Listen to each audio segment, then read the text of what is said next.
While the rest of the family prepared to go to church, Homer is preoccupied with a football game. On the way to church, Marge confiscated Bart's portable radio with headphones and threw them into the car. This gave Homer an idea.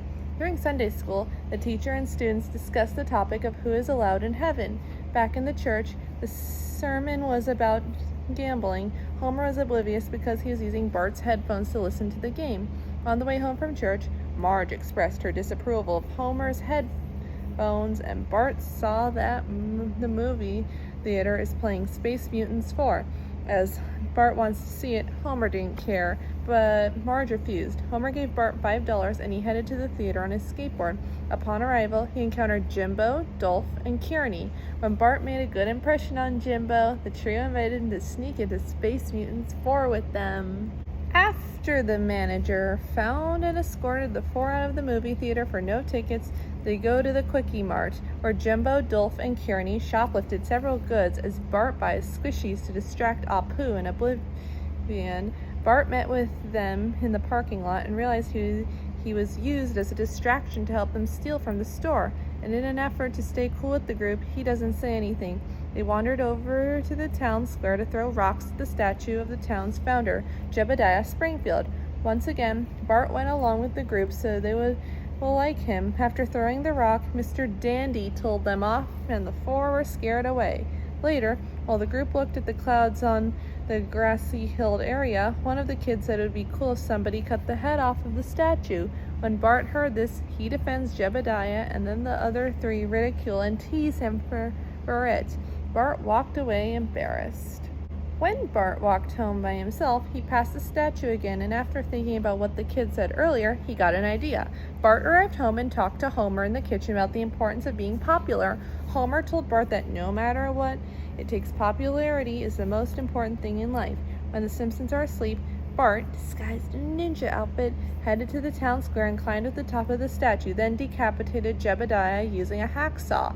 When he pushed the head down, Bart guiltily asked himself what he has done. The next morning, Bart waked up in bed next to the head of Jebediah, a parody to The Godfather. Bart headed downstairs to the kitchen with the head in his backpack where everyone was eating breakfast, and a report came over the radio announcing the decapitation of the town statue. Bart started to get nervous when he saw how everyone in the family becomes angry after hearing the report. Scenes from Moe's bar and the Springfield retirement home revealed that everyone else was upset about the statue as well.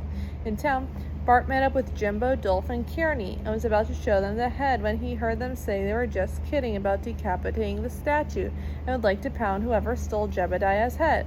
When Jimbo asked Bart what's in his backpack, a voice in Bart's head responded to him, which turns out to be Bart's guilty conscience.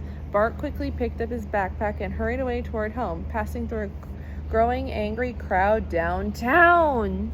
Back at home, Bart quickly went to the backyard and tried to bury the head, but his guilty conscience, acting as Jebediah's head, talked him out of it. As the rest of the family watches television, Bart walked in with the head and confessed, much to the shock of the family. When Bart told Homer he stole the head to become popular, Homer realized he was at fault as well, as he misleadingly told Bart that the fame was the most important thing in the world.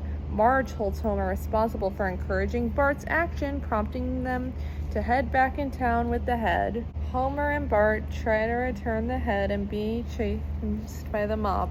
Bart is ready to face whatever punishment the citizens have in store for him, but it points out that it wasn't until the head was gone that everyone realized that they had taken the town's heritage for granted, and also tells everyone that his guilt outweighs any punishment they might have in store for him. Moved by his words, the townspeople chose to allow Homer and Bart to return the head. As he does, Bart asks the head for forgiveness, and he hears Jebediah's voice granting it. Homer and Bart head back home as the townspeople stared at the restored statue in awe.